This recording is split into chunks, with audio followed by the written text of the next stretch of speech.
the lens of the esoteric and the metaphysical and like the mystical, right? And I really want people to see life this way, because this is life. Like, this is life. And if you're not perceiving life through this lens of non-duality, of oneness, of love, you're not perceiving reality correctly. And thus you will suffer. Because you're violating the law. You're violating the law of one. I like to say that Jesus was the greatest mystic and the second greatest metaphysical teacher. Got to put respect on Hermes' name. Always got to put respect on Hermes' name. Without Hermes, we wouldn't have any of this metaphysics shit, for real. But I believe that the beauty, the profundity of Jesus' teachings, the way he was able to pack such spiritual wisdom into these beautiful metaphors and parables, it's like, it's genuine, it's spiritual genius. Like, Jesus was a philosopher. There's no doubt about it. bro knew how to spit. If we're gonna keep it a buck.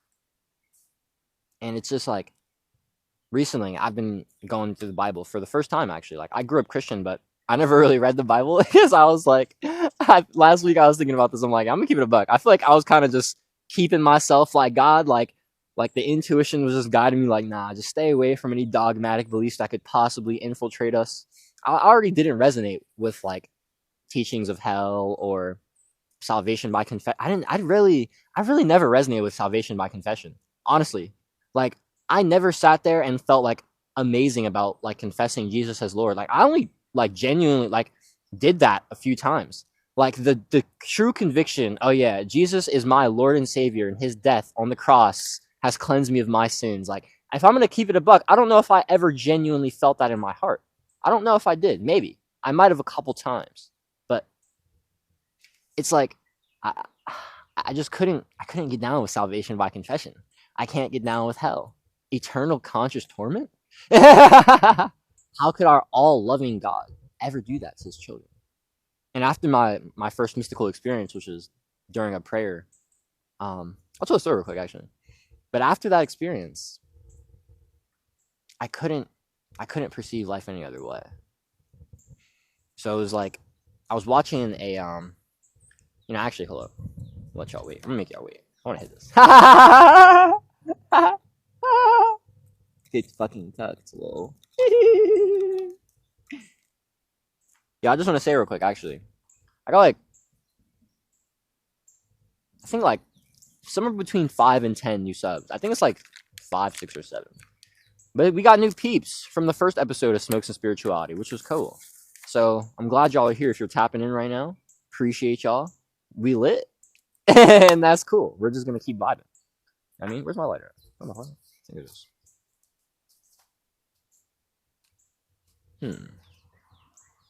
This is sus. Is it in this pocket? Haha! Nice. Right, cool. We're litty. Let me get my grinder real quick. Right, so my bubble wrap doesn't fly a while. I'll be keeping my bubble wrap for my pipe, you feel me? Because I like to wrap it up. Keep it safe. You know? I don't wrap up many things, but I like to wrap this up.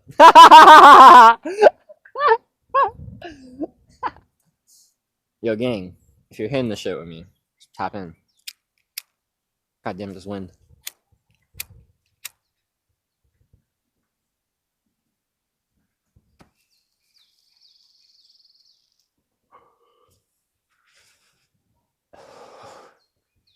Here's a little tip, guys. If wind is cucking you, right, like it was cucking me like this, so I just turned direction real quick. Instead of having the wind go against you, use the wind to your advantage. Feel me? Come on. Alchemy. I swear, bro. Alchemy is available in all facets of life. Like, I genuinely be asking myself, like, how can I transmute this? It's actually not as conscious anymore. Now I kind of just do it. Which is pretty cool. But yo, guys, actually, let me say that real quick. Mental Alchemy, I made my courses free. Like, my 2 courses, Block to Boundless. It's my metaphysical creativity course for unblocking your limited creativity. And Mental Alchemy 101. It's my metaphysical, like, mindset course. And that is, like, super practical. Like, I spent, like, honestly, bro, I think I put like at least 30 hours into mental alchemy. I'm gonna keep it a buck. Okay, that might be a lie, but at least like 2025 for sure. Bro, I put so much intention into making that guide and into like crafting the action steps, especially into like weaving them together, into making sure they're harmonious. But Mental Alchemy 101, that's available in video, audio, and written format on my Substack, completely for free. You can check it out here on YouTube as well if you want. But you know, I kind of like sending people to Substack so they can give me their emails. You feel me? So I can send you more value to your email. You feel me? And from my coaching, of course. Anyways, but yeah. It's like, bro, like I'm just so.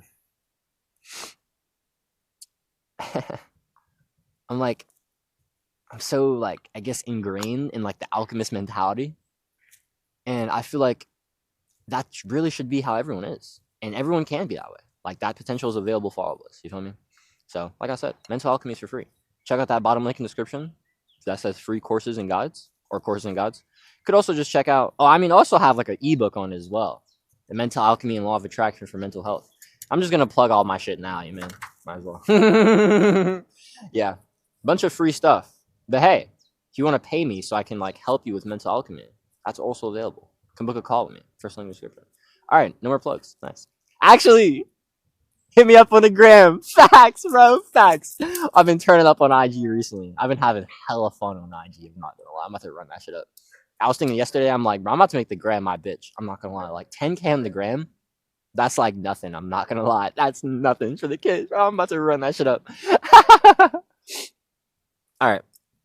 Let me stop fucking rambling. I'm gonna hit this again, and then I'm gonna tell y'all about my story.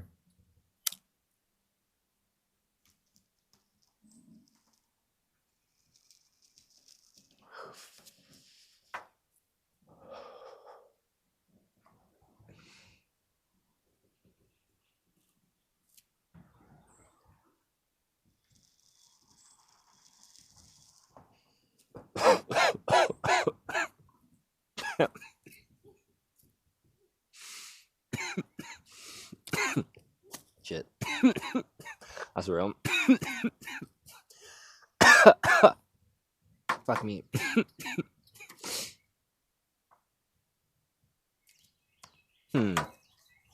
I was thinking about like my mystical experience, right?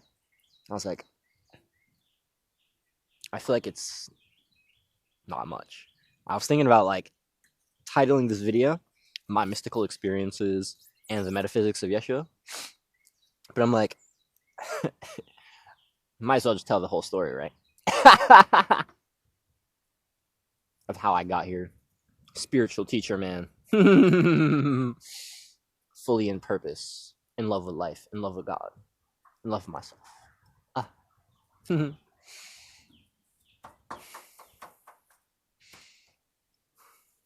All right, here's what we're gonna do. Now empty this real quick. This bitch is done, so we're gonna load up another bowl, so we're ready whenever. You know what I mean? And then we'll get it rocking. Actually, I can just get it rocking. Oh, there's ash still left in here. I gotta use the ash pencil. You feel me?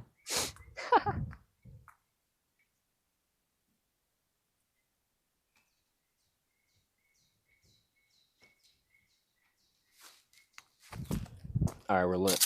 Oh shit! You stepped on an acorn. All right.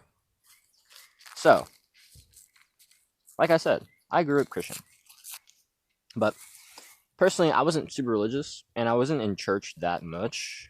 My grandparents made me go up till like age 4 or 5, just because like no one else could watch me, right? But I think at that point, my mom wasn't going like all the time. My mom is less religious than my grandparents. Like my grandparents are fairly religious, and they're not like super like dogmatic people necessarily, but and they have like hearts for God. Like their church is called the Love of Jesus, right? Like, you feel me? But even still, even in like their church, and even like Like my grandmother, like this is something that she's had to work on a lot, and she's gotten a lot better, honestly, the last like few years, especially like the last 3 to 5. But my grandmother talks a lot of shit. Not gonna lie. Like she talks about people, she gossips a lot. You know what I mean? And like, I guess growing up, I would especially see that in her, and I would see it in other people in our church, and I would just see it in other Christians. Whether it was like when I saw other people, I saw people online, I met other people, whatever. It just always felt like where is the love of Jesus in that? You feel me? Let me move over here. I don't know. This is like L lighting right now. It's okay. Okay. I'm just gonna like keep mulling. Nah, this is probably fine. This is probably fine, and I'm just being a bum. But although I always have like felt connected to the one, to the field, to God, and I've always been infatuated with Jesus as well. Like I've always seen and felt Jesus, his teachings, right, and about the embodiment of Jesus. And it was always very beautiful to me, when I could understand it. Growing up, like until I was about like 12 or 13, I really didn't have that relationship with Jesus, just because by the time I actually could conceptualize like Jesus or his teachings, I wasn't really going to church, like 5, 6 years old. But when I did, it wasn't at my grandparents' church, actually. It was a church that my dad, like stepmom, like my brothers and my family. So my parents aren't together. And so like I spent a lot of my time growing up with my mom and my grandparents.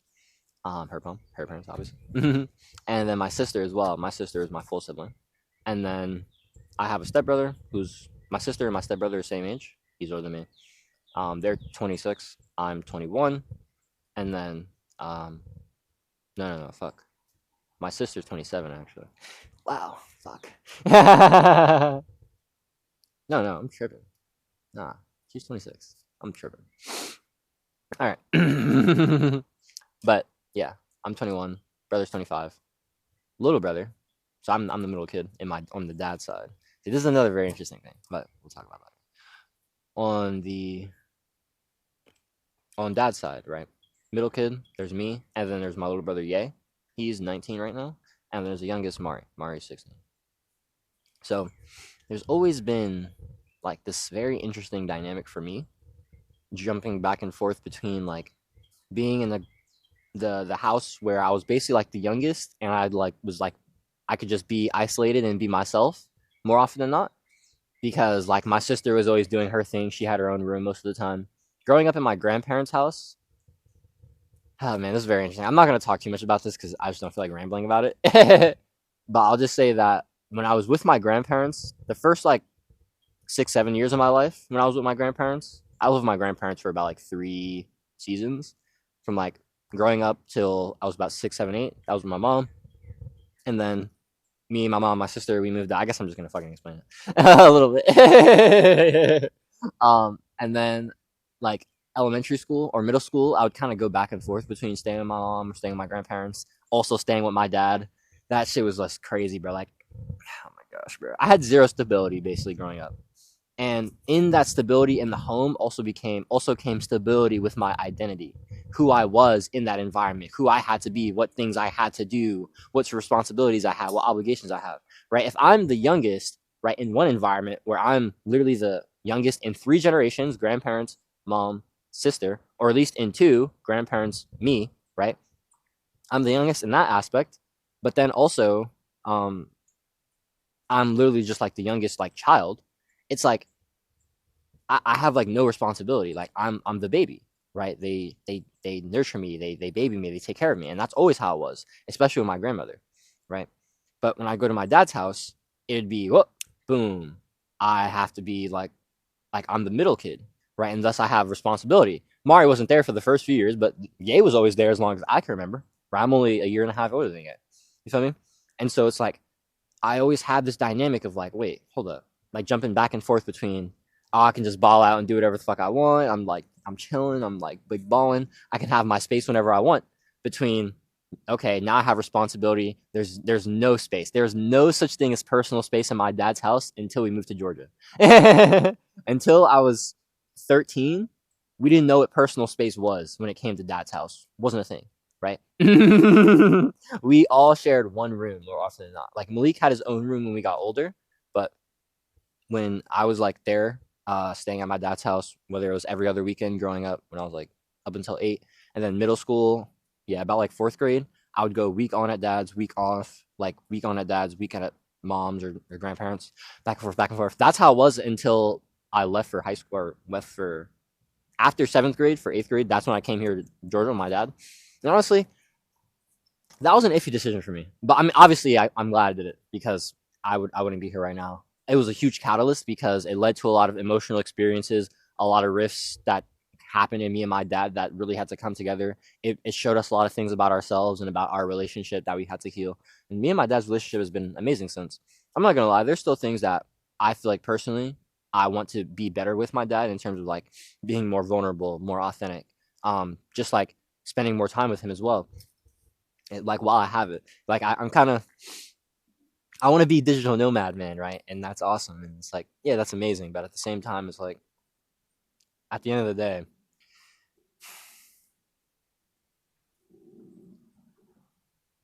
I know that I need my dad, right? And it's like as much as I want to not feel like I'm at that point. That's just the truth, right? And that's okay.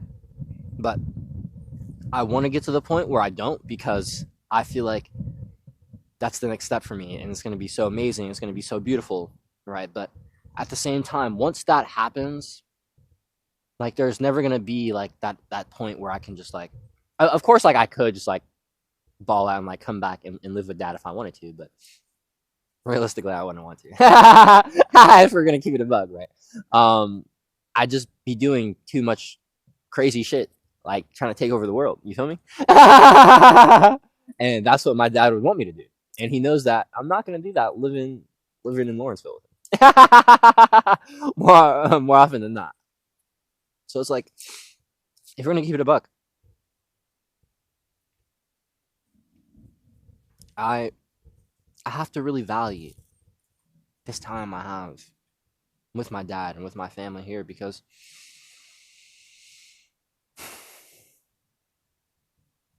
as much as it was very difficult for me growing up and like having this like very hard and like floppy dynamic, right? It always caused me to like feel like I wanted one or the other. Like I like to say that so my name is Jaden Camacho White, right? Camacho is dad, White is mom. The Whites, right? My grandparents, and because my grandparents are like this, my mom is kind of like this. My mom is still very loving and affectionate, but let me just say this real quick. The Whites, in terms of like the grandparents, they are loving people, right? But it's not affection, it's not physical, it's not really emotional either. Because one, I mean, they didn't really know that as well, right? It's not just pointing any fingers or anything. Like this is just how it is. And so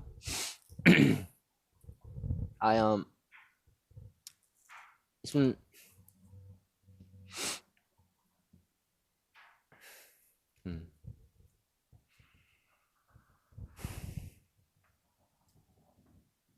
it was very difficult for me growing up with the grandparents because a lot of the time I felt like I didn't really have anybody that could really hold all this energy that I have to give, right? Who can really contain that and who could really feel that and who could really understand that and conserve that.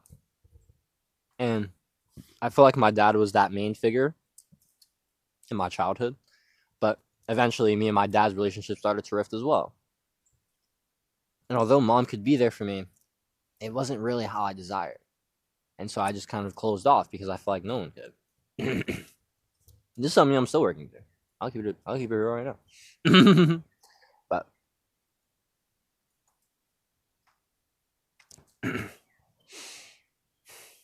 like I was saying, like the whites versus the Camachos. I journaled about this a lot in like October, November, and December 2023. The whites was always like kind of cold, you know, not really in the sense of like harm, like attention intended or like mischieving, you know, anything like mischievous or malice or nothing like that. But it just wasn't fullness, right? It just felt like there was something lacking. It felt like I wasn't being able to be authentic fully, and a lot of that came from me not being able to express my emotions, especially like sadness and anger, because I had a lot of those honestly and I didn't know like I didn't contain. I was a kid. Like, I was just being, and it got programmed into me that like, oh no, boys don't cry and you shouldn't be this way, and suck it up. You know what I mean? Wipe those tears off your face. All the bullshit. It's like, oh, okay, so like I just can't feel. Oh, that sucks. You know what I'm saying? Like that's pretty whack.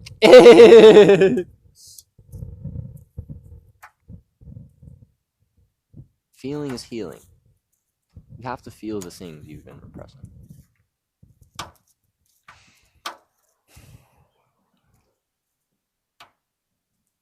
But since I learned that repression, and since I felt like I didn't have a lot of that with the whites, right? A lot of it more so felt for me like I was able to just be isolated and do my own thing. And I was still just, I was very taken care of. Like my grandparents always took care of me. Like I told you, like my grandmother honestly babied me. She always like did my laundry for me growing up until like high school. And then even in high school, she would still do it for me like probably like a half or like a third of the time. They always like gave me money, like they bought me video games and stuff like that. Like they always took care of me. Like they always. And of course my dad did as well.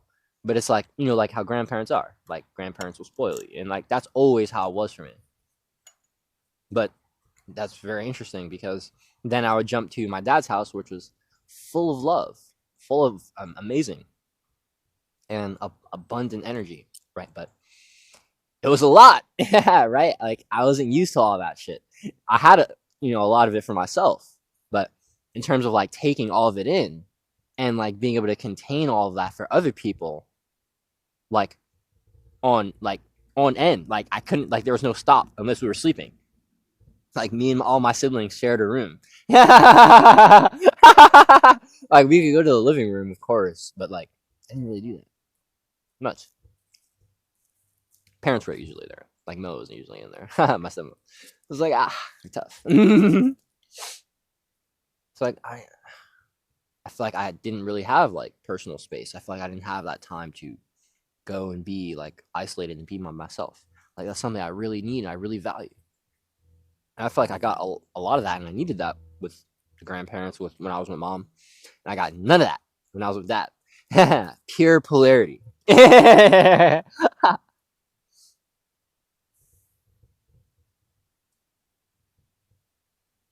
was like very little responsibility to ton of responsibility. Like 2 human lives you're responsible for, Jack. And like chores and shit as well.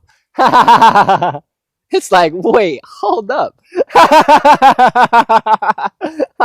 Now it's like, of course I'm not actively responsible, but it's like, if I was the only one in the house, well, I mean, like Malik was usually there, but still, even if he wasn't, that was on me. Or especially like when we came down to Georgia and I was the oldest one in the house, that shit was on me, and that shit fucking sucked, because it's like, what the fuck? Everything's on me, even the bullshit I didn't do. What the hell? You feel me?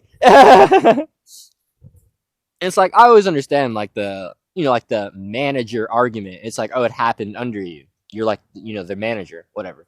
But it's like at the end of the day, especially like when they can get to the point of understanding what the fuck they did, it's like, why the fuck am I being punished for that? That's kind of fucking insane. That really pissed me off, and especially because I didn't really know how to express my anger to my dad. I kind of just bottled that up, and then after the summer of 8th grade, so I spent 8th grade in summer with my dad. I mean, in Georgia with my dad. We left after the summer. I mean, we left after 7th grade, so I spent the summer of 7th grade and then 8th grade, so about a year in Georgia. And then I went back to Jersey for summer vacation, knowing I was not coming back. Now, did I tell my dad that? Did I tell my dad that? No, I did not. Until the day before I was supposed to fly back. Yeah, that was really bad. And that like was a huge rift in our relationship. But we healed that, and we got a lot better. I won't tell you too much about like my high school journey, just because that would be too long.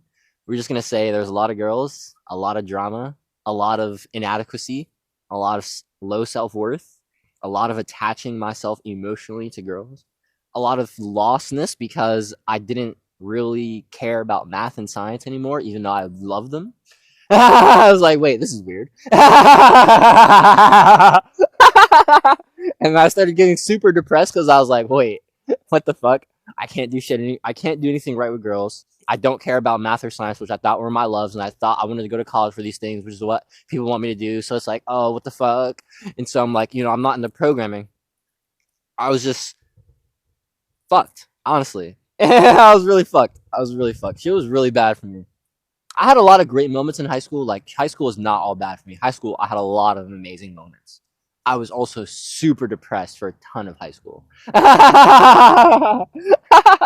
is gonna keep it about super depressed. But I wouldn't trade it for the world though. I honestly love my high school experience. I'm gonna keep it real. I basically had a non-existent junior year. That was my COVID year. That was 2021. I basically didn't go to class. Like I had my first quarter exempt. Like I basically would have failed junior year if I didn't have like favoritism. That's genuinely the only reason I passed. Like if I'm gonna keep it a buck.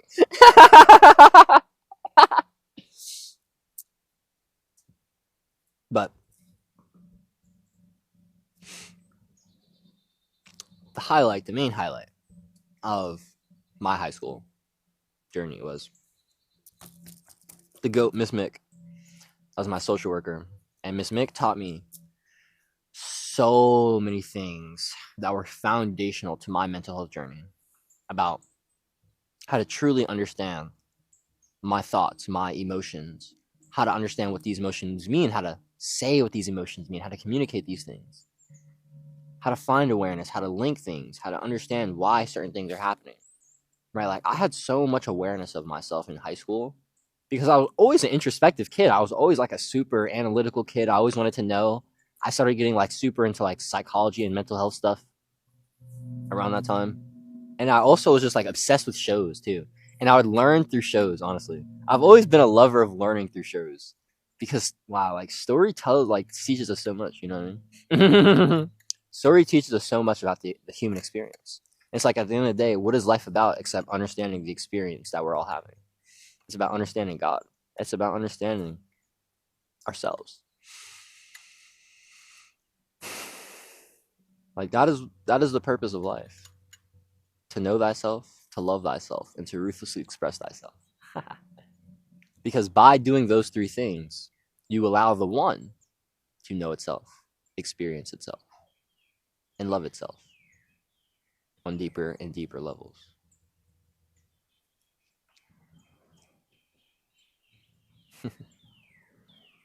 I think that's pretty fucking amazing.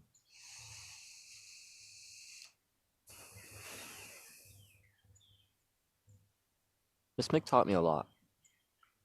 And she was a huge, huge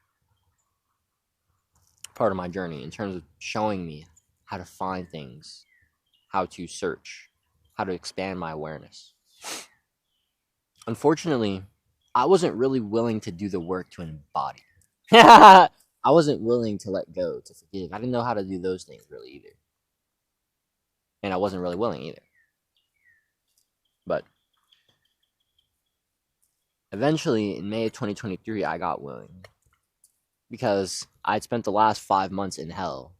Because I was heartbroken that the girl that I wanted to be with, I thought she wanted to be with me at first. She was feeling me. And we did a lot of amazing things. Wrote a poem about her. But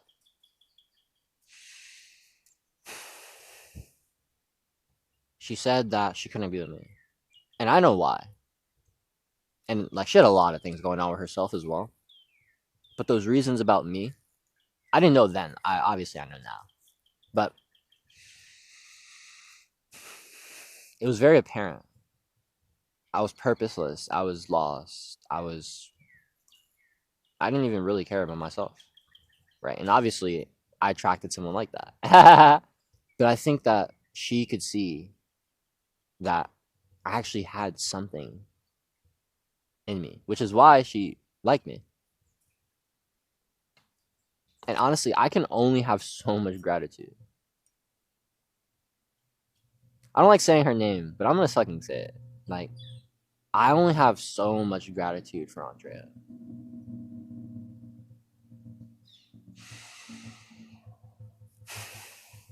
For all the beautiful moments we had, for all the wonderful times that I got to experience life.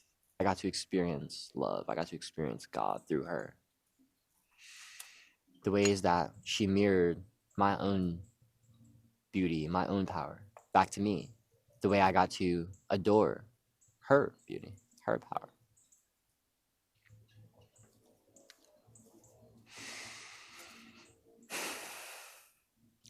I can only marvel at those things. I can only be grateful for all the beautiful lessons that she taught me about myself, about relationships, about women, about life.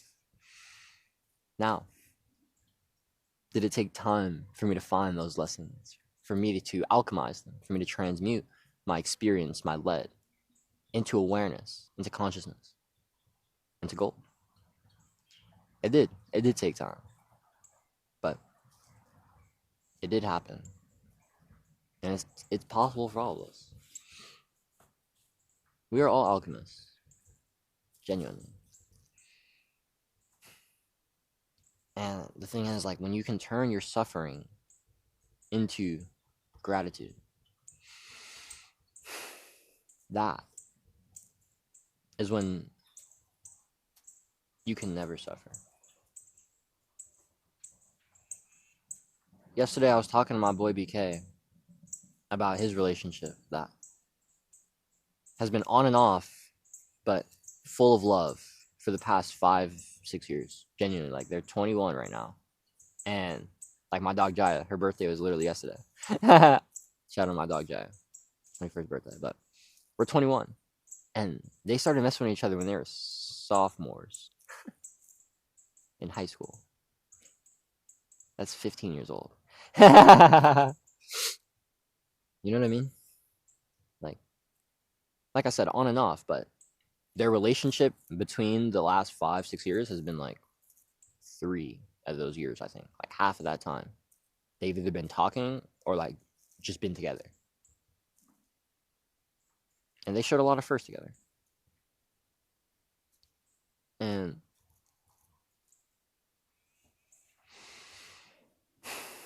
yesterday BK was asking me like he hit me up I think last night, and I saw it. I saw like I think he hit me up 2 nights ago. No, I think he hit me up in the morning at like 6 a.m. yesterday, Sunday. And he was like, "Yo, how do I break a soul tie?" I was like, this is very loaded. I don't know how to approach this right now. Hold up. And I didn't have the energy. I didn't have the capacity to yet because I had to like work and like do business stuff. So I had to do that. Did that for like 3 hours, which was awesome. In the middle of that, I had to like help out, do some manual labor in the yard with the fam. And then my dad requested for me to go to the store with him. So that took like 2 hours. And then he requested that I help him prepare dinner. So that took like another 30, 45 minutes. But I got to shower after we came in from the store. So that was cool. And then I meditated. So that was awesome. But then I was like, okay, I wanted to like watch a video on like soul ties or relationships or something. That's like the thing that was because I feel like I needed something to work on.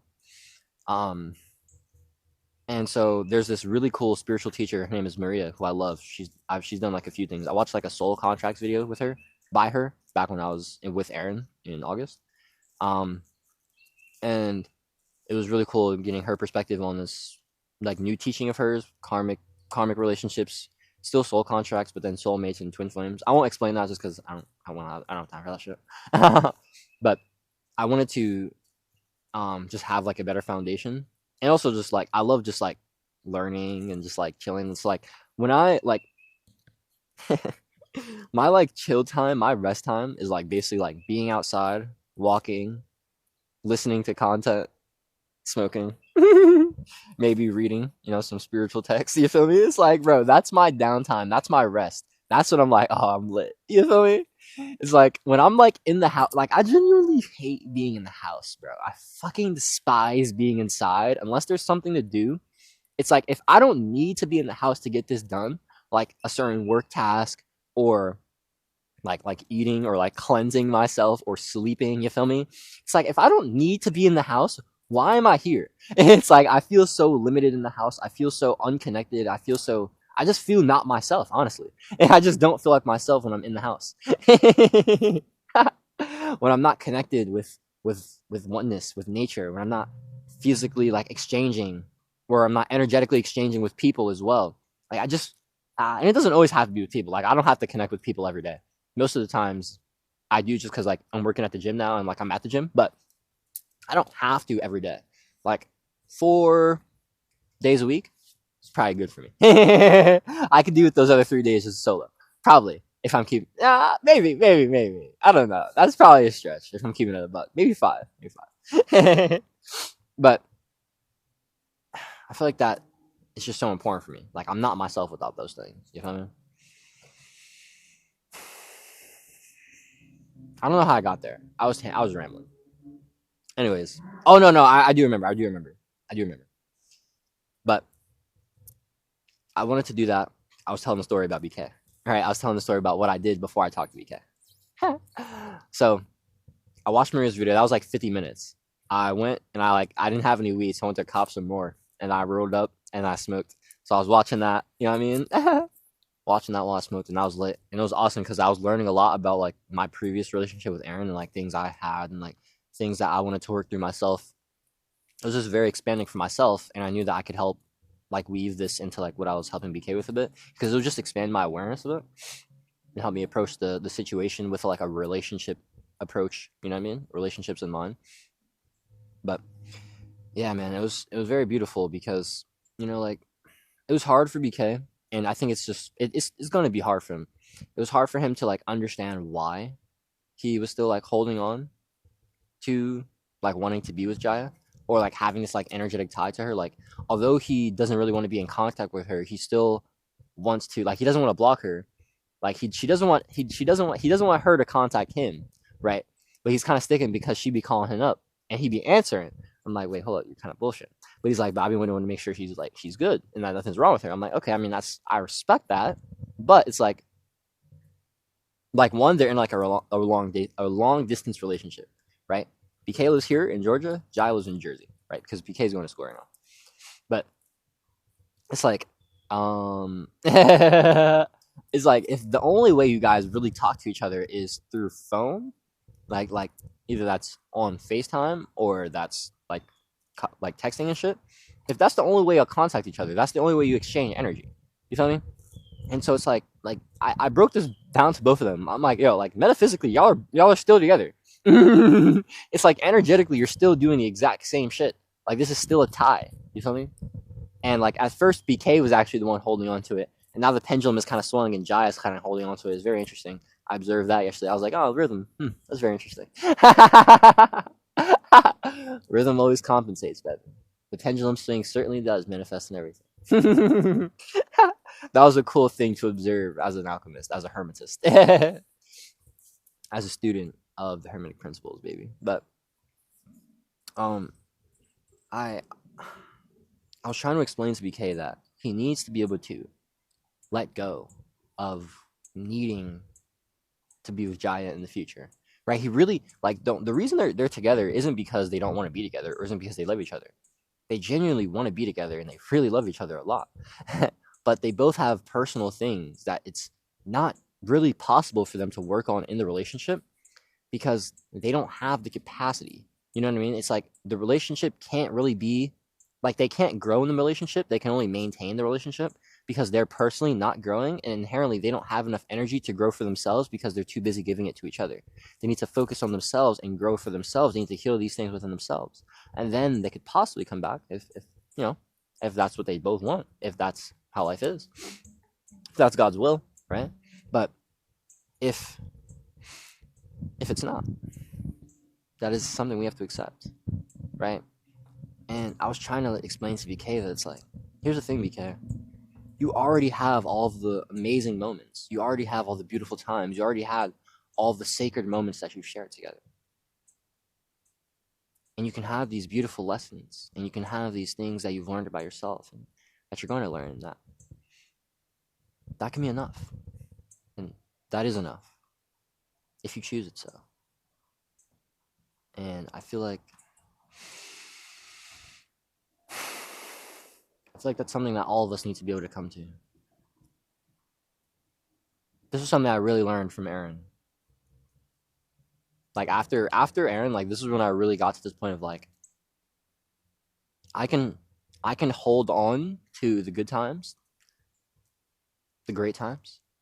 I can hold on to the great lessons, and I don't need to hold on to anything else.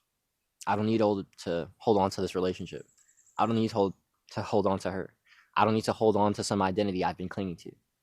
I don't need to hold on to anything except to everything I already have. And that's enough. Because I am already enough. I'm never lacking.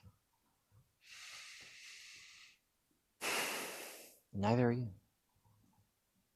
The only reason you want to hold on to somebody else, that you're trying to hold on to relationships, is because inherently you believe that having them is going to keep you from missing something in here.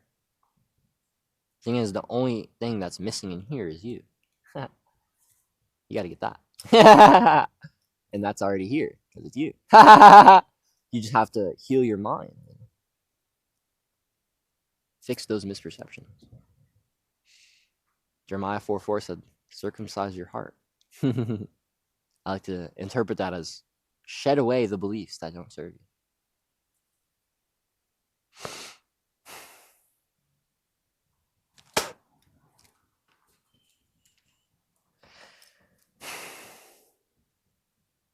That was a pretty long tangent. I want to say I appreciate Andrea again. I'm not gonna lie, bro. I tried to hit her up like last week on the gram. Kind of sad because she didn't hit me back, but chilling. She kept popping into my head for like 2 weeks out of nowhere too. I was like, huh, that's interesting. This was like a month ago, and I was kind of just like denying it, repressing it. Like I was thinking about like hitting her up. I was thinking about like hitting my boy Reem, because like me, Reem, Andrea, and like Andrea's best friend, like back when this was like October 2022, when me and Andrea were messing with each other. But at that time, Andrea's best friend, her name was Mehek. We were like the gang and shit. Like we had like a little group chat called Sexy Sluts. That shit was amazing. That shit was a W era, bro. I'm not gonna lie, dude.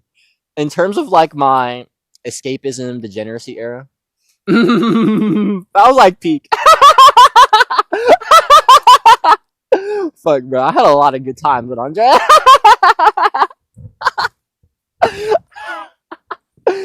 Yo. Is that video up? I think it is. Yo, guys, if you want to hear a funny story about... Nah, I don't even like that. Never mind. I don't like that telling of the story. It doesn't do Andrea justice. It makes her, like, seem like a slut or something. I don't like that. Nah, I'm not gonna say that. But...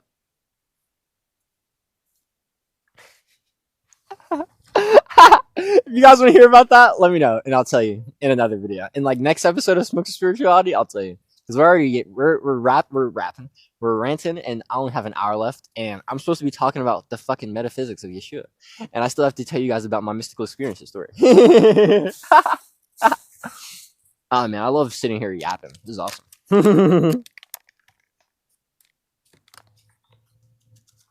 But I think this is actually all a really good foundation for what I'll tell you about. I'm gonna read you something from the Bible, but it actually has solid foundation here, what I'm telling you guys. But yeah, man, I can only have so much appreciation for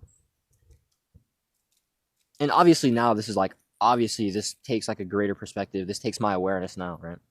This takes my ability to be an alchemist now. But man, I can only have so much gratitude for all the relationships, like all the girls, all the women that I genuinely had like and like beautiful connections with. And although there were like hard times in those, like I said, like this is something that I actually came up with like while I was talking to Erin about like her own past like stuff, her own past relationships. And it's always just like rung with me and stuck with me. And it marinated in me. And it's like, yeah. And so like after Erin and I separated, it's like, yeah, like I can only have so much appreciation, so much gratitude.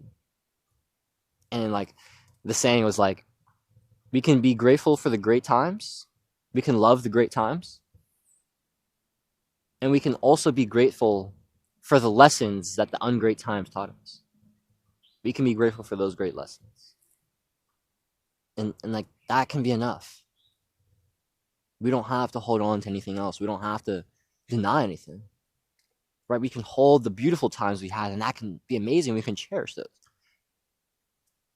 And with just as much power and beauty and validity, we can hold our negative emotional experiences. We can hold the things that we suffered through.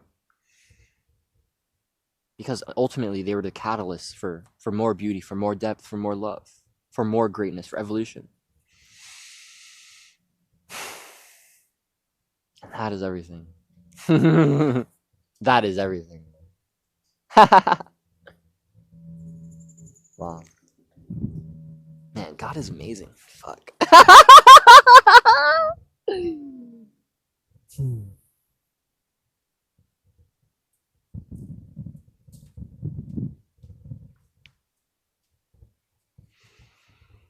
I want to say this because I feel like it should just be said.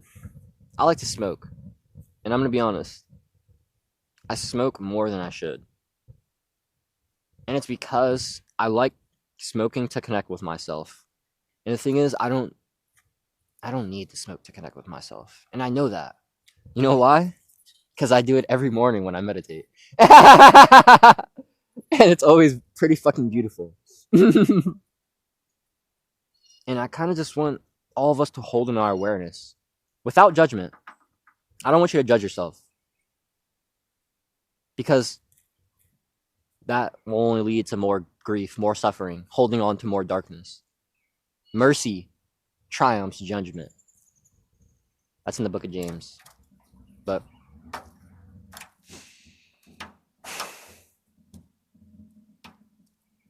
I want you to hold in your awareness that at the end of the day, the only thing you desire is to experience yourself fully, authentically. To experience love fully, authentically. To experience God fully and authentically.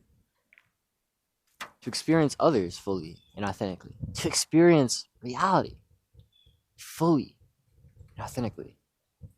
That's what you desire. And you don't need anything else but you to do that. Genuinely, you don't. Now, of course, you need like to interact with life because life is relationship, right? But you don't need to turn to weed or to even spiritual texts or to videos or whatever your thing is, to shows, right? I love shows. At the end of the day, you don't need these things.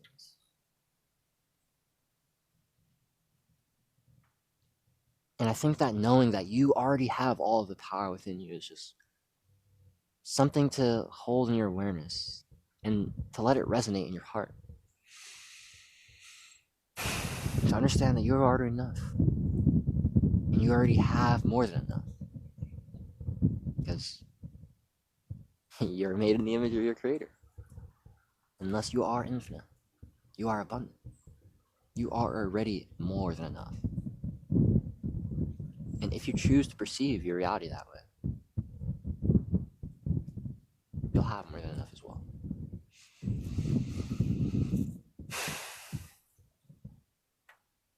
It's all a process. So don't judge yourself for slipping up on the process. Don't judge yourself for desiring things that you feel like you shouldn't desire in the process. Love yourself. and understand yourself deeper. Shit, bro. If you wanna connect with yourself by getting frying, bro. I feel you. Let's light up.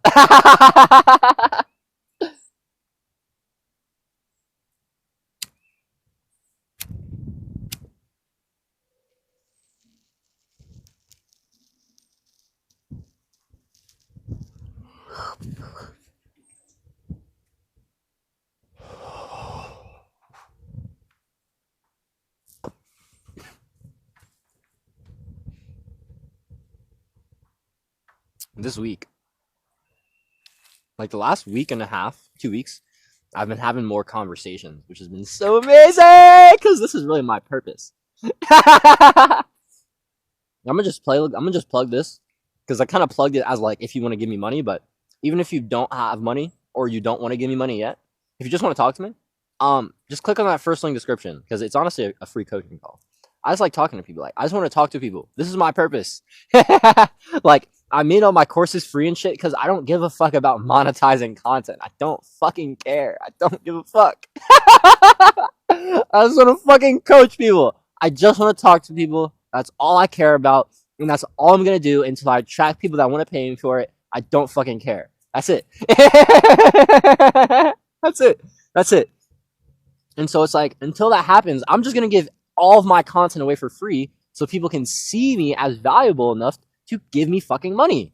You know what I'm saying? So, yeah, that's why my courses and shit are free. So, if you don't want to talk to me, check those out. But if you do, if you want some help applying those things, if you'd like some personalized action steps, if you want to actually like transmute like your personal experiences, you can tell me about them. I can find the thing that can like I can actually help you find the beauty in the experience. I can help you find the gratitude in it. I can actually help you transmute these things. I can help you organize your life. Like, bro, you know what I mean? If you follow me for a reason, it's for a reason. You feel me? It's like, come on, bro. If you're here with me 53 minutes in, it's for a reason. It's because I've been yapping and you've been fucking with the kid, bro. It's like, bro, come on. I'll help you. Just fucking click the link. Don't be scared. It's okay. I won't bite. I mean, I'm a nice guy. I mean, I might bite because I like to keep it a buck, but be warned, actually. But you know, my heart's full of love.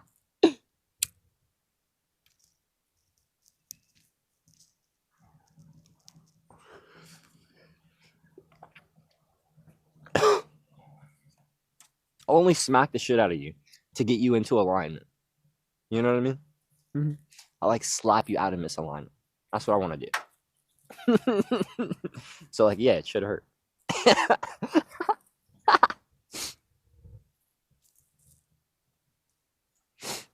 But that won't be the first approach. I'll always go here first. You know? Unless that's what you want. If you want me to just smack the shit out of you, I will. I will. I can certainly do that. I like holding poles, bro. I'm a polarized guy. Bro, I swear, bro. Oh my gosh, dude. I suffered for so long not understanding like duality and polarity. I always thought I had to like pick one side of myself. I always thought I had to like I'm half black and half Puerto Rican, right? Dad's Puerto Rican, mom's black, right? Black versus Puerto Rican, or science versus spirituality. Like from a young age, I was always like, honestly, I feel like, you know, like maybe the Bible is kind of like getting at, you know, like it's just like hinting at what science is teaching us, just like metaphorically, right? And as I like read the Bible, like I was going through the book of Genesis, and I was like, bro, the like chapter 1 of Genesis is literally teaching the evolution of consciousness. Like I'll read actually shit. Fuck it, bro. Let's ball out. Let's ball out, bro. Like we're already on like this show is about tangent. Actually, hold up. Okay, we're on 14% on the battery. But the book, bro, the book of Genesis is literally fucking about the evolution of consciousness. If you guys know anything about the law of one teachings, like raw material, I'm not like super well versed in it personally, but I know a bit about the 7 densities of consciousness from my teacher, Aaron. So like, in the book of Genesis, it literally teaches the evolution of consciousness. It's actually pretty cool. I'm not gonna lie. Let me read you guys like.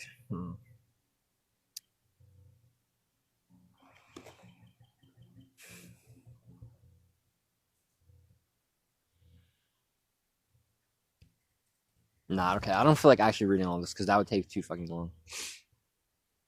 But we'll like skim through this. We'll put part out. This is Genesis 1:1. In the beginning, God created the heavens and the earth. Now the earth was formless and empty.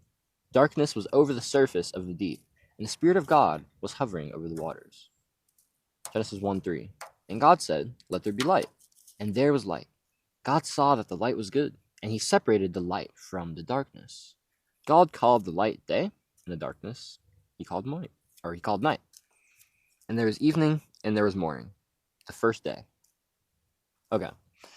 So, this is interesting. God said, "Let there be light," and there was light. I feel like when they say that, like we have to interpret Genesis like very metaphysically, very like literally, like not literally, metaphorically, because the scribes here, like this is how like they taught in ancient times, like they taught in metaphors, they taught in parables, like they taught in stories, because that was how you grasp things through symbology, right? And so it's like God said, "Let there be light," right? It's like, okay, let there be light. That is what is original. That is what is true. Light. And then he said, light was good, and separated the light from the darkness. Now, this is interesting. God is saying that light is good. And so, what does that mean? That means, since God is good, that God is the light. The light is God. And then he said, he separated light from the darkness. Now, this is interesting.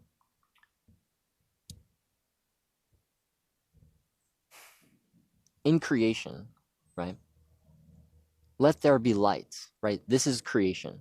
Creation comes from God. God is light. And thus, like, let's say, like nature, right? Nature is light. And then it separates, like there's the mirror, the image, the polarity. And why does this polarity exist? This is so God can know God's self.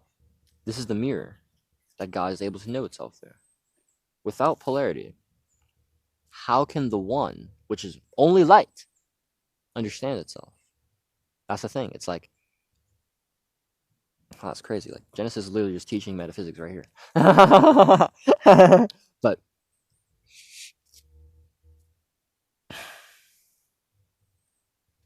the thing is, there's only one creator. And thus, the one plays this game of duality. This game of the mirror, of projecting something else that's not it into a different experience so it can know itself.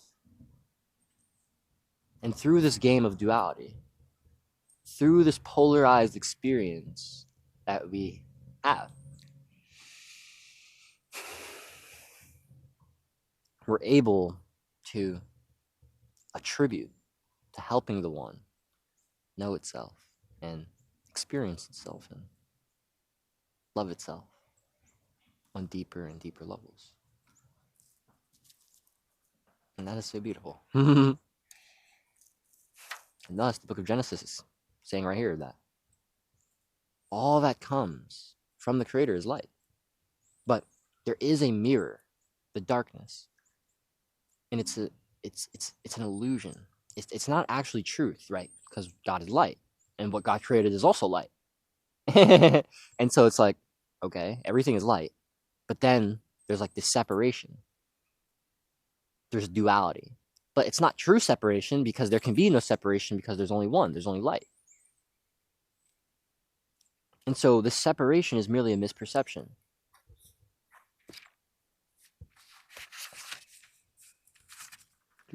Damn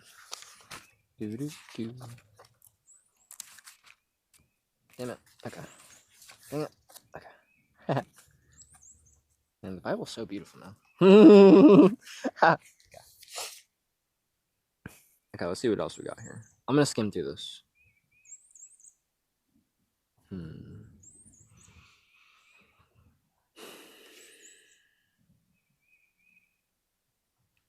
Actually, yes. This one is good. Genesis 1:20.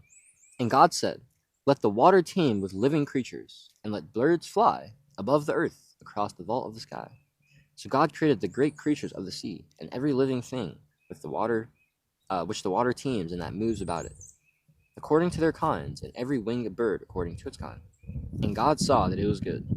God blessed them and saw that God blessed them and said, "Be fruitful and increase in number, and fill the water in the seas, and let the birds increase on the earth." And there was evening, and there was morning, the fifth day. Genesis 1:24.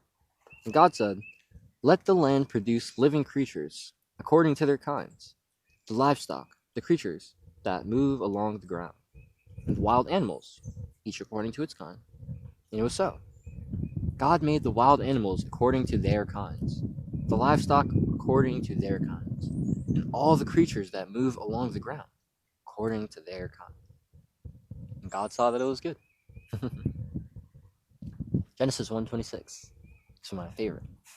Then God said, "Let us make mankind in our image, in our likeness, so that they may rule over the fish in the sea, and in the birds in the sky, over the livestock and all the wild animals, and over all the creatures that move along the ground." So God created mankind in his own image. In the image of God, he created them. Male and female, he created them.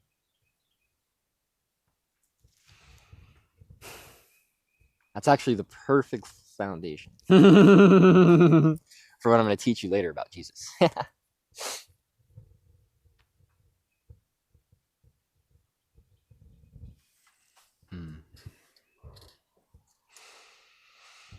Wow, that was beautiful. Basically, that was kind of just talking about how our biology has evolved. And I want you to think about, the thing is, like, all things are made in the image of the Creator. But man especially has the power to create reality.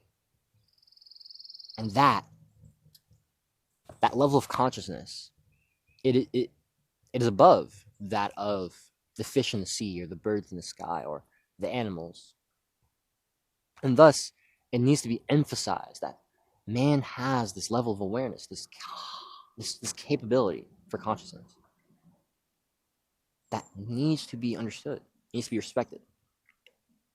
We need to rise above the physical, rise above the material, and reach for the immaterial.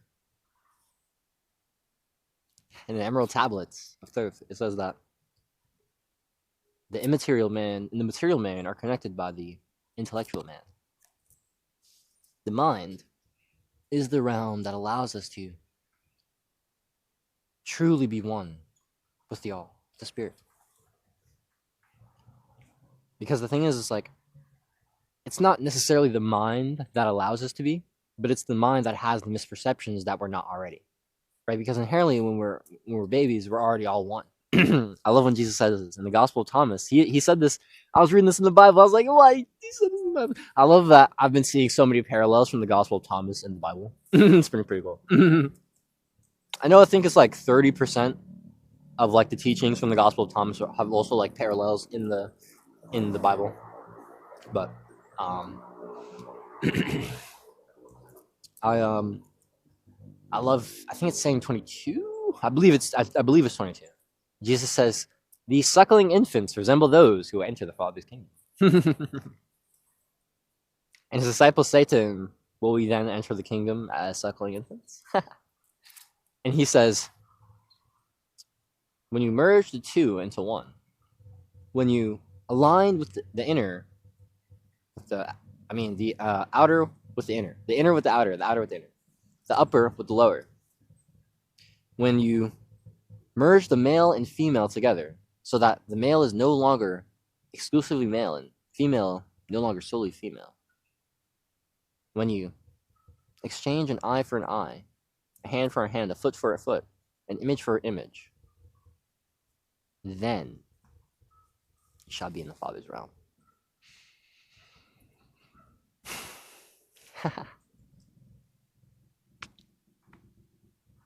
And I think that's one of the most beautiful non-dual teachings from Jesus.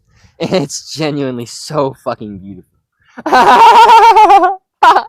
One of the most beautiful oneness teachings. I want to break that that teaching down to you.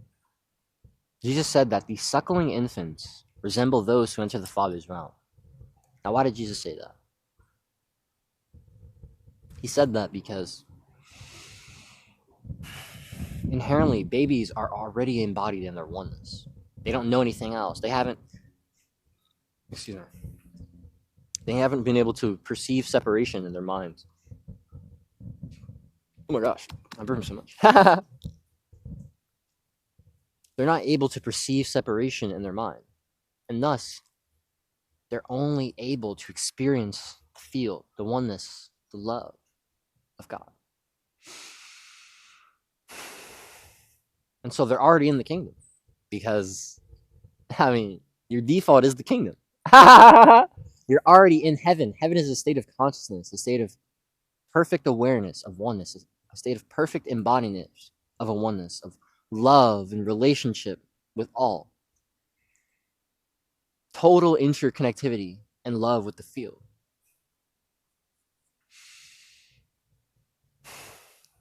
The Tao. The All. Mother.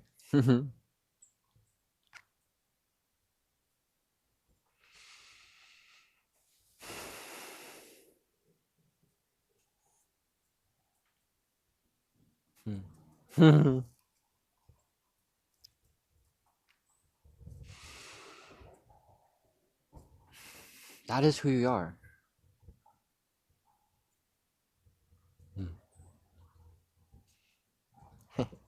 Gotta change the battery real quick. Alright, gang, we back.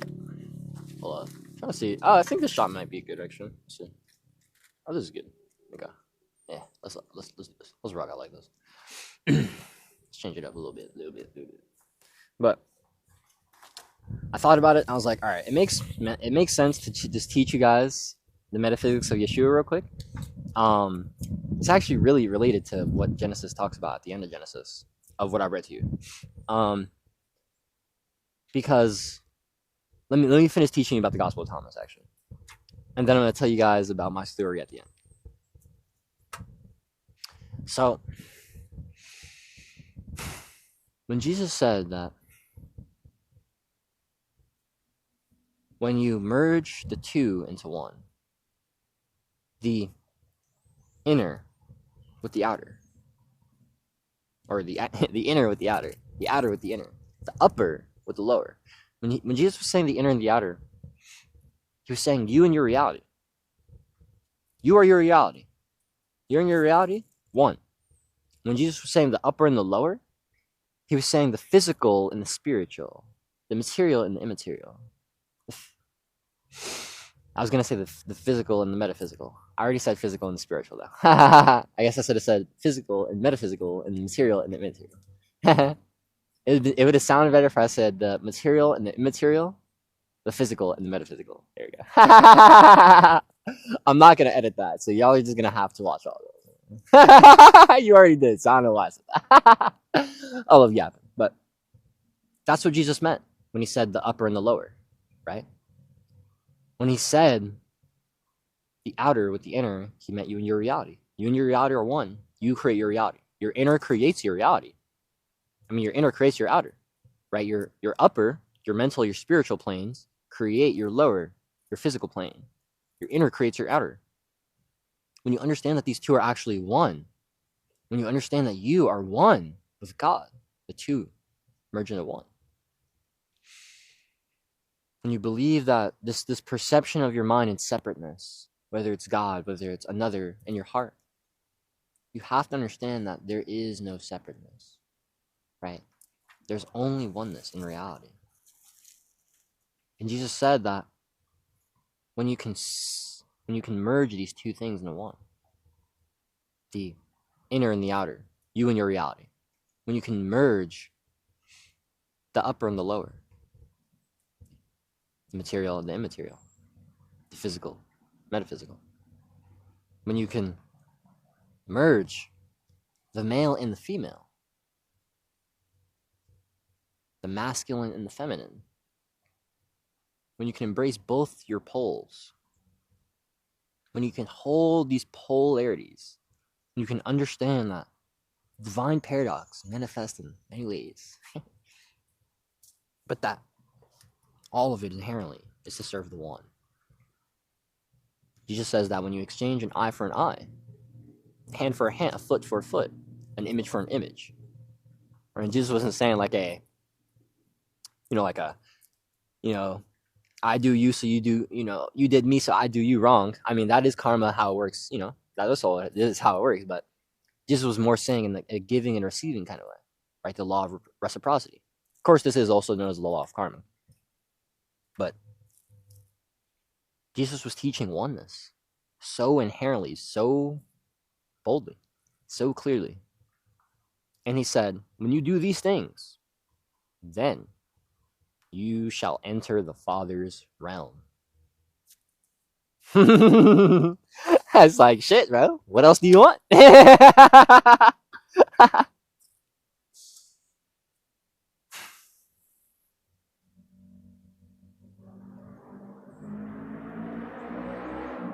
Embracing both my masculine and my feminine has been big for me recently. In the last, 2 months especially. And it's only going to continue getting better and better. I'm going to continue holding paradox. I'm going to continue embracing these poles. I'm going to continue loving the game of duality. Because it's allowing me to know myself, to love myself, to experience myself. And that's beautiful. It allows me to know God and experience God and love God. That's beautiful. Know others and love others and experience others. That's beautiful. Especially the divine feminine in many of her manifestations, especially women. I love women. Yeah, I love women a lot. Yeah,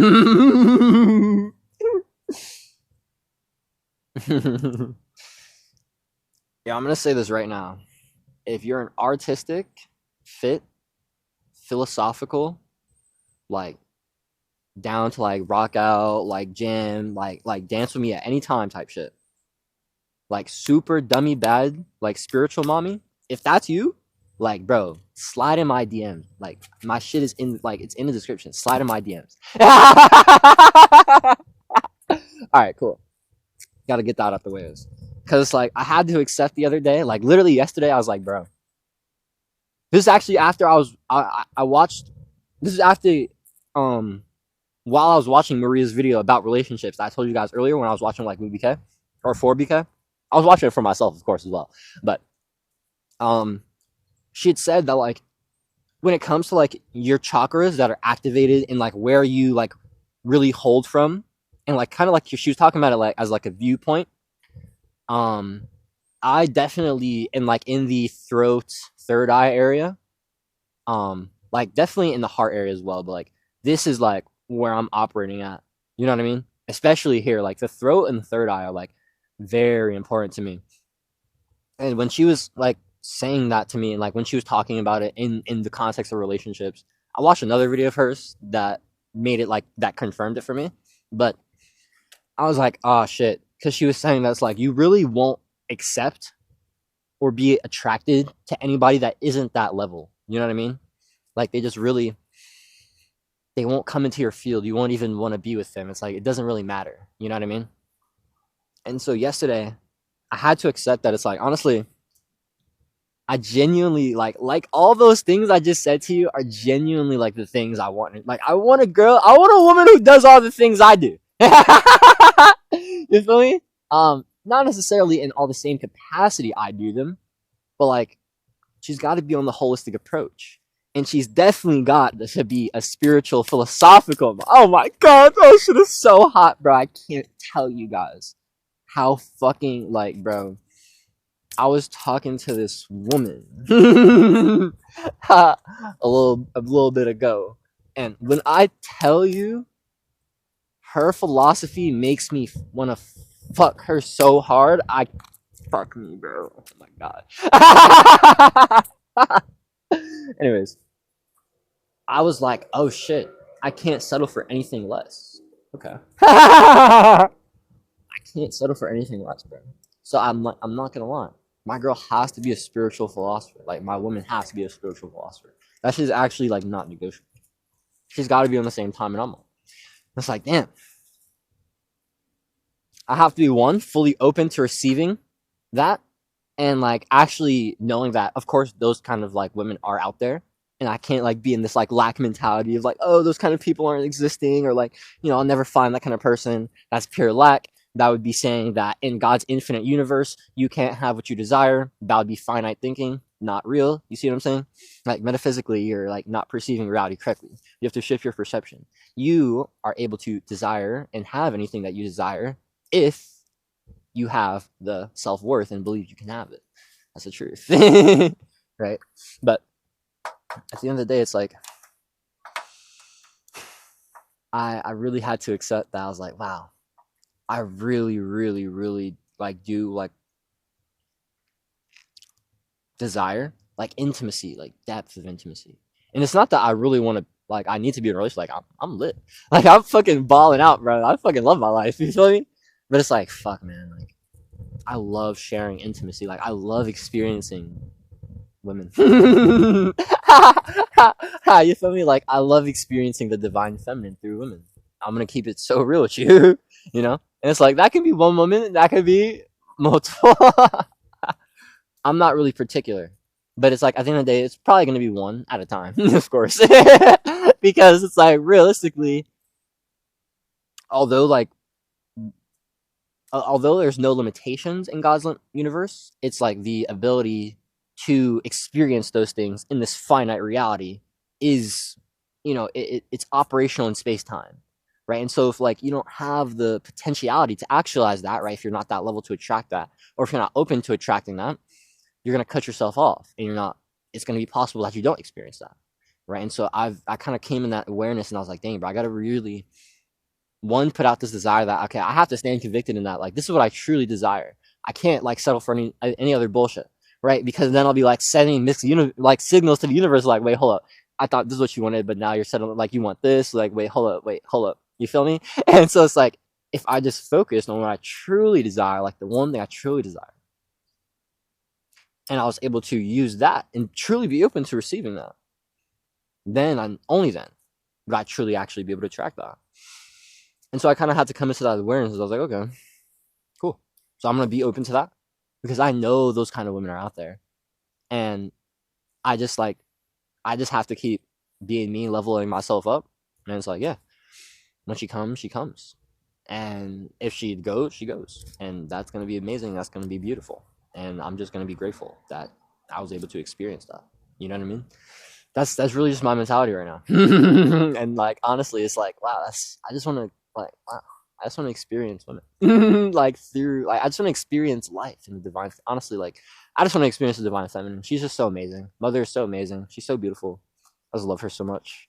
I'm here to live my life in devotion to her.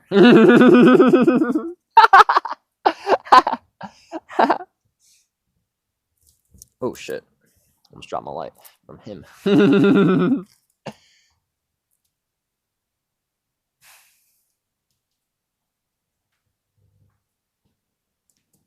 I just am so in love with the divine feminine and all of her manifestations.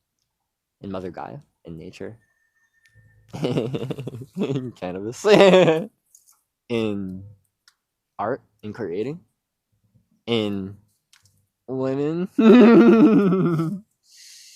especially in women. Oh, but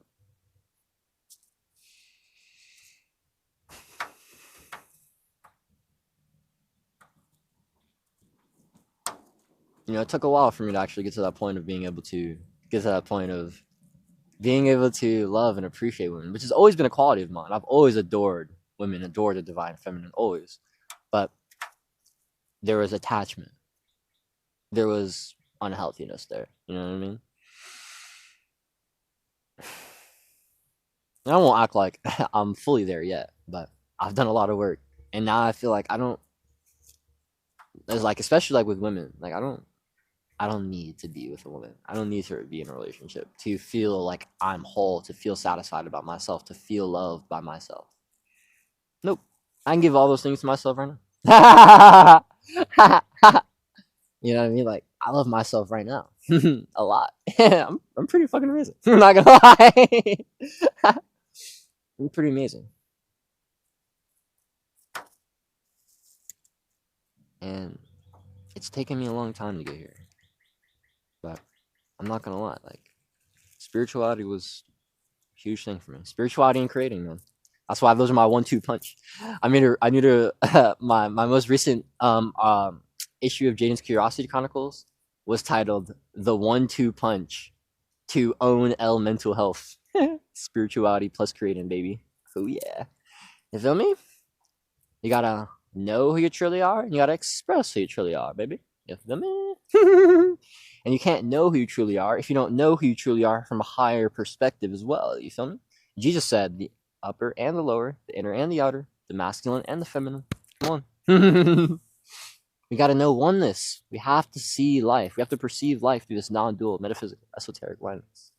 And only then can we truly experience the true beauty of life.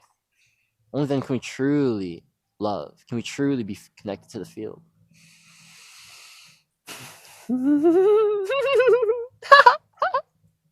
And oh boy, is that beautiful.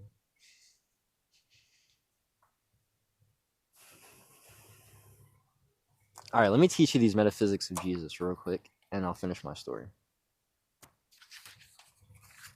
All right, so let me say what Genesis said at the end of it real quick. So, Genesis 1:28. Oh, no. Genesis 1:27. God created mankind in his own image. In the image of God, he created them. Male and female, he created them. Now, you could perceive this as, oh yeah, God made male and females. Sure, yes, of course. But he also said male and female, he created them. As in, at first, mankind, was male and female. Fully fully consisting of the masculine and the feminine components. This is the hermaphrodite. The Corpus Hermeticum teaches this. I believe this is this is Corpus Hermeticum 1, Poimandres. Poimandres is basically talking to Hermes and teaching Hermes like the wisdom that inspired Hermes to basically teach and become the greatest metaphysical teacher. Right? And Poimandres is basically this embodiment, this manifestation of the mind of God, the mind of the all. Poimandres says, the light am I, God, mind. In the Corpus Hermeticum, chapter 1, it says, from the mind of God, the shining word, the Logos, came. And that word was man. The shining word came from the mind of God. I need you to understand this. You are the divine idea in the mind of God. A beautiful and already perfect divine idea in the mind of God. And thus, all misperceptions can only be in your own mind. And so we have to fix them. We have to heal these misperceptions. We have to understand our inner world, our mental beliefs, our limited beliefs. We have to go back and understand where we've gotten this programming from our parents, from the school system, from religious figures, from the media, whatever sources it was. We have to understand why we believe these things so we can hold the opposite perspective, so we can balance these things. We have to unroot these things. We have to be able to feel the things that we've been repressing. You have to be able to take action and act in courage on the things that we've been afraid of, right? I won't lie. Having more courage, that's something I still got to get better at as well. We all have things that we have to work on. We have to get better at. It's all a process. It's all a process. You know, like I'm trying to be more courageous here, like with Smoke Some Spirituality by one, just like, I'm not really tripping about smoking on camera, but I want Smoke Some Spirituality to be like super raw, super authentic. Like I say a lot more vulnerable things in here than I do like in my other videos, because I just want this shit to be as raw as possible. I want it to be like more vulnerable, more authentic. You know what I mean? Because I think that's how it should be. That's how life should be experienced, authentically, rawly, ruthlessly, unapologetically. That's my philosophy. If you're watching this and you haven't already like subbed, I'd appreciate it if you did. If that message fucks with you, or if you fuck with that message and that message resonates with you. All right. So the hermaphrodite, the man, the shining word that came from the mind of God, was originally both male and female, right? Fully consisting of the masculine and feminine principles. Some images like teach it as having 4 arms, 4 legs, like 2 heads type shit. Like, you know what I mean? Like fully male, fully female. You see what I'm saying? But then they got separated, right? And this separation is why we yearn for partnership. This is why we yearn to feel and to connect. Because we all have this desire to experience oneness, to experience true love, true freedom, true bliss.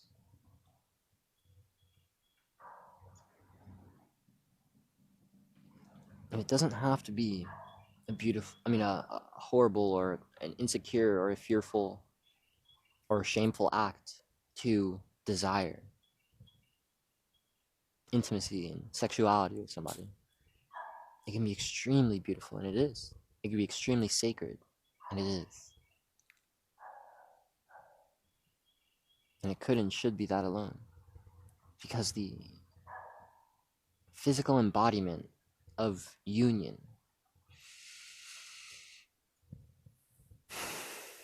what could be more beautiful than that?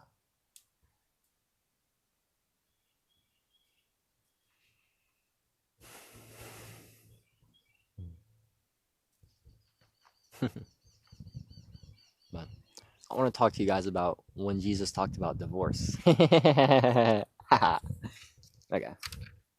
So, this is like the metaphysics of Yeshua that this episode is based on. Chapter 19. Or this is Matthew, chapter 19. Matthew 19. Matthew 19:1. When Jesus had finished saying these things, he left Galilee and went into the region of Judea to the other side of the Jordan. Large crowds followed him, and he healed them there. Some Pharisees came to him to test him. They asked, "Is it lawful for a man to divorce his wife for any and every reason?" "Haven't you read," he replied, "that at the beginning the Creator made them male and female, and said, 'For this reason a man will leave his father and mother and be united to his wife. And the two will become one flesh. So they are no longer two, but one flesh. Therefore, what God has joined together, let no one separate.'" Okay, let me break that down first. So if you interpret that literally, you might see, oh, okay, yeah, in the beginning, there was male and female, and then God brings us together. Like, you leave your house, right, so you can be with your woman, and then God brought you together. So if you leave, you're going against God's will. You're a sinner. You're going to hell.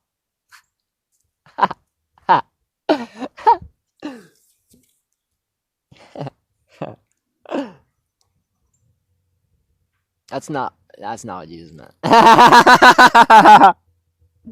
Okay. Let's break this down metaphysically. At the beginning, the Creator made them male and female. The hermaphrodite, like I told you guys. And for this reason, a man will leave his father and mother and be united to his wife. That is saying that more than anything, someone desires to be whole, to feel the oneness, to feel like they have that intimacy, they have that depth, they have that mirror of their own beauty and power back to them.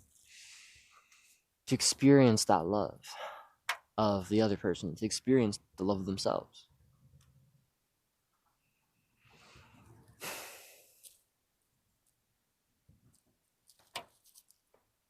People will leave their house for that. People will leave their mother and father for that. People will do anything for that. That's what Jesus is saying. And so, if you find that, and you truly become one, truly united.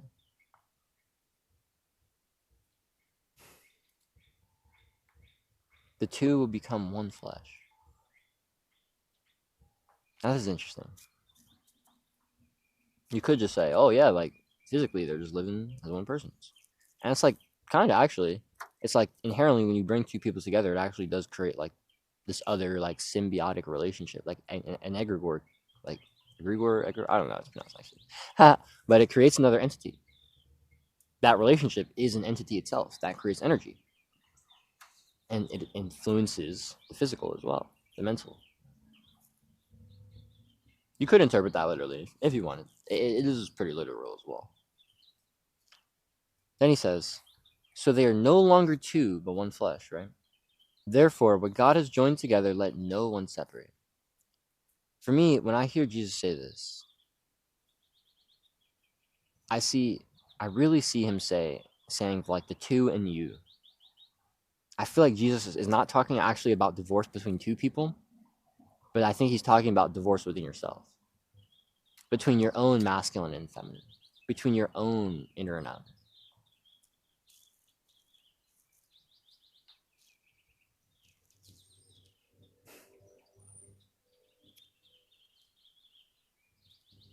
Bro, I feel like this is like so like, oh man, this is beautiful.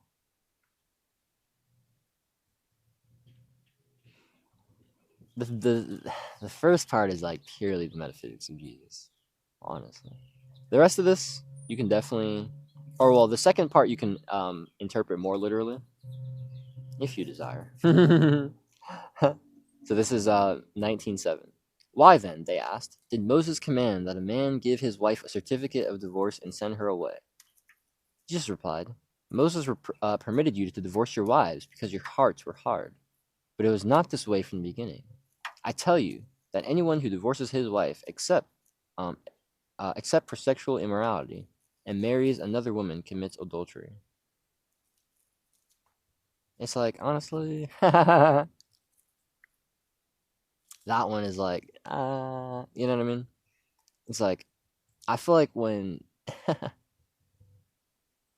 don't know, that one's interesting from Jesus.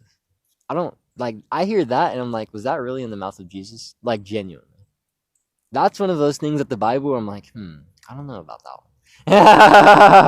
one. Right? That could have just been like a tactic to, control women. But I don't know. Let's move on because the last part of this is actually pretty beautiful as well. Divorce. Divorce. Matthew 19:10. Jesus replied, "Not everyone." Oh no. This is 10. The disciples said to him, "If this is the situation between a husband and wife, it is better to not marry." Right? The disciples are saying, "Oh well, shit. If this is the case, then like we might as well not even get married. If like if she could go south, right, for us not marrying, whatever."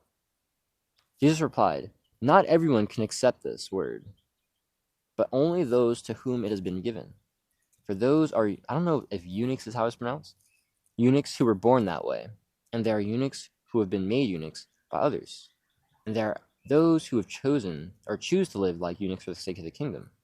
The one who can accept this should accept." So, I forgot what eunuchs meant. It was like castrated or some shit. I don't even know what that word means, bro. Honestly, the rest of this shit, we don't really need to worry about this.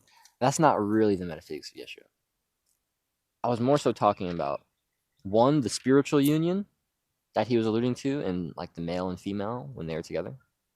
And then also the union within yourself of your own masculine and feminine. Because inherently, we were all made as the hermaphrodite. We all a component. We all have the masculine and feminine within us. But we feel like we desire our energetic opposite, right? Our polarity, because then we feel like we'll be whole or we'll be one. Makes sense. I don't know if this has anything here.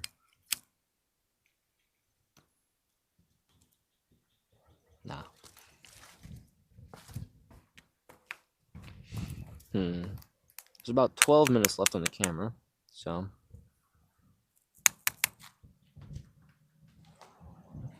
that's how much longer we got for my story.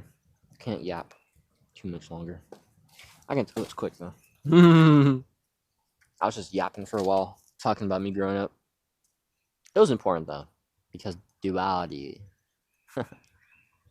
plagued me for a long time. But like I said, I grew up Christian.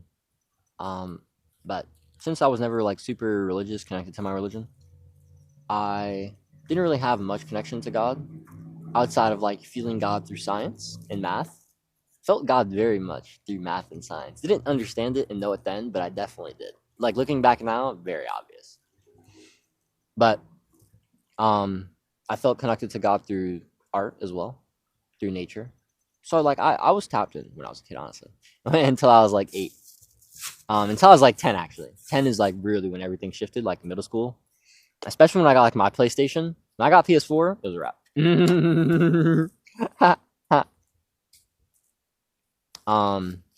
But yeah, bro. I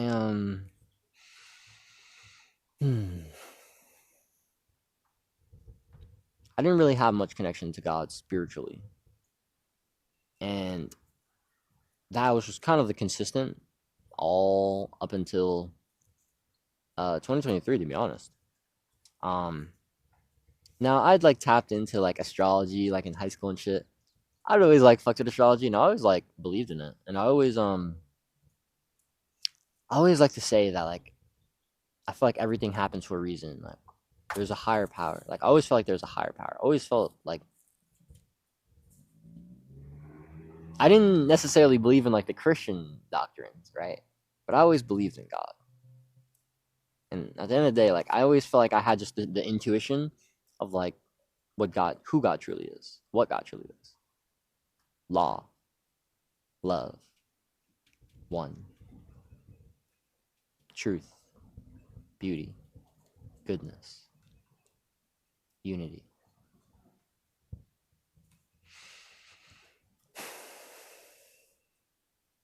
Desire, creation,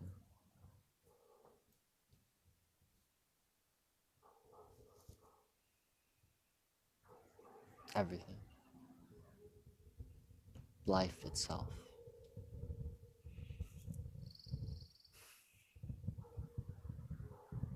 Is God. And God is all of those things.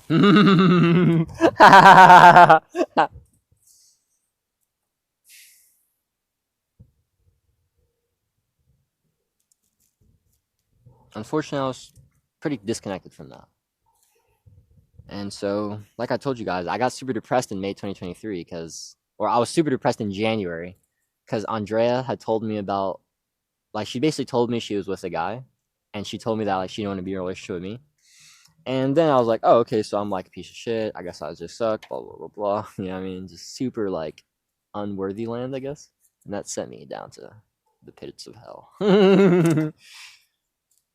But then I found Nikhil Pantley, my boy Sinbad, Captain Sinbad on YouTube. That's my goat right there. I found self-improvement. And I was like, I want to be better. The thing is, I knew I wanted to help people too. Because for a long time, I was in love with science, of course. I love math. I love STEM. But more than anything, I love people. I always love like teaching as well. Like, bro, I used to be fucking like literally since kindergarten, like since I was able to be in school, basically helping my friends, like not as much in preschool, but like since kindergarten, bro, like I had my math down. Like I had my addition and my multiplication tables 1 through 12 down in like I think when I was like 4. Yeah. Because I had this like math calculator game. It was fucking sick. And so I went into school already ahead. And so I could help my friends. And I love doing it. You feel me? It's like, wow, that was sick. I always love that. Bro, I was like the math tutor for real. Like 2nd grade, I swear. I always used to like finish. Like we had this like math, like fast. Yo, if y'all know fast math, yo. But we also had, I forgot what it was called. I don't know if it was fast math, but like we had this fucking shits where you like do the math equations, and I always used to like finish those bitches first. Sometimes second. Me and my boy Marcus used to compete for that shit. But after that, I used to go around and help all the homies who needed help. If they were stuck on a problem, I'd help them out. And that shit used to always be so cool, bro. My teachers would have me like fourth grade. I used to be grading tests and shit, bro. Bro, I was fucking him. You feel me? That shit was so cool. And that eventually led to me like in high school. I took I'll say this, algebra 1 in 8th grade. And so at my high school, they allowed us to take geometry and algebra 2 for freshmen. Like freshmen could take both. So there's literally a handful, like literally there's only 30 people out of like my 150 person freshman class who took geometry. Out of those 30, I think there was 9 of us that took geometry and algebra 2. And I was the top. There was me and Sanaya competing. There was a handful. There was like, I'll say Fadula, Fabian, and who can I throw in there?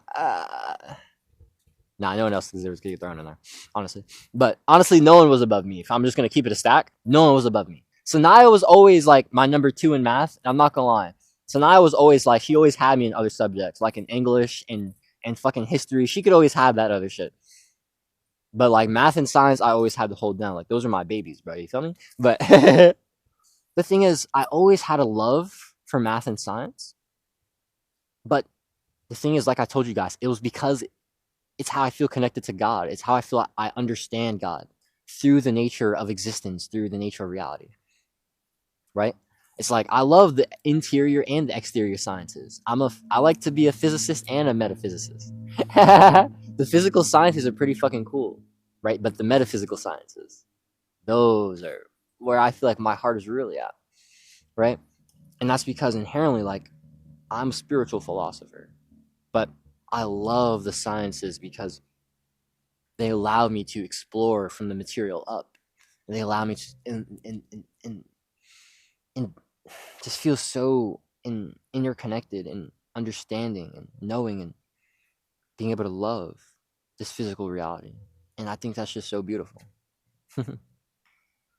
But my heart wasn't fully in science without God. And because I didn't feel connected to myself, I didn't feel connected to God. So I was like, wait, this is weird. I didn't really want to do them. So like when I got to calculus, that shit sucked. I'm about to start wrapping up fast because I have 6 minutes left on the camera. Actually, you know what? Fuck it. We're just not going to talk about my mystical experiences. Y'all are just going to have to take that out. We'll talk about them in episode 3. Maybe not. Maybe we'll talk about this some other time. Honestly, this episode was good enough. But I'm going to finish wrapping up about what was I just talking about?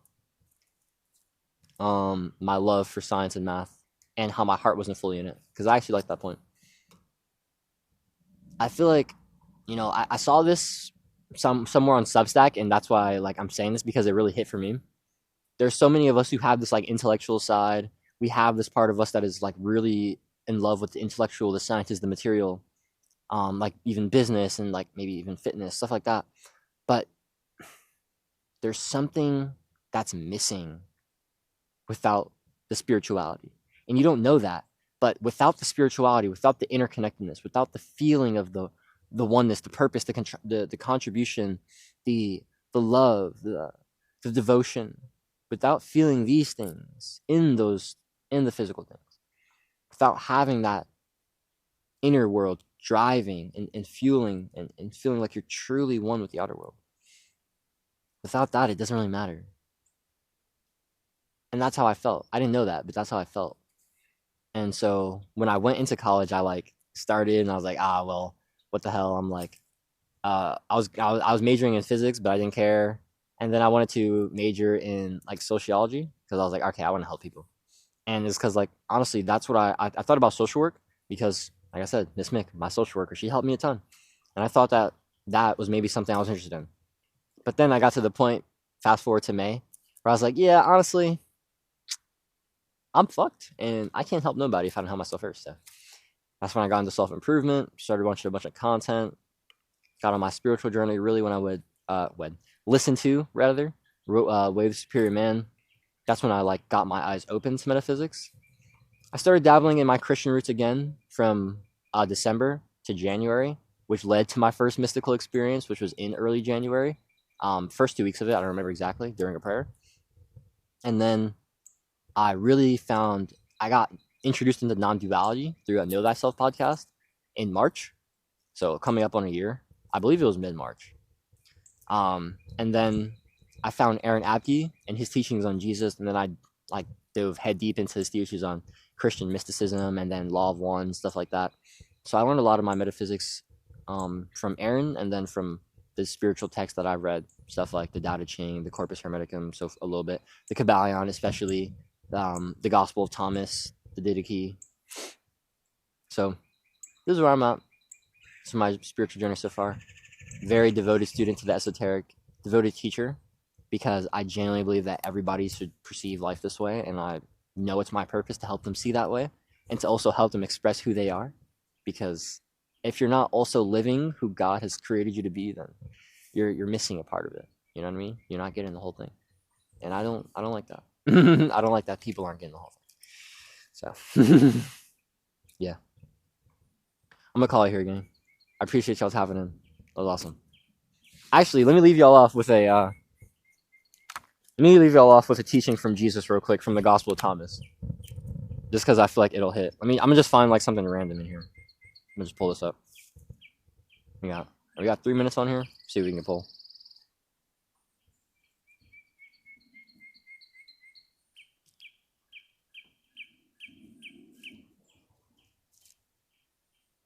Ooh, yeah. Okay. So I was right. It was saying 22. These suckling infants resemble those who enter the Father's kingdom. This is saying 25. Jesus taught, love your companions as you do your own soul. Protect them as you would the pupil of your eye.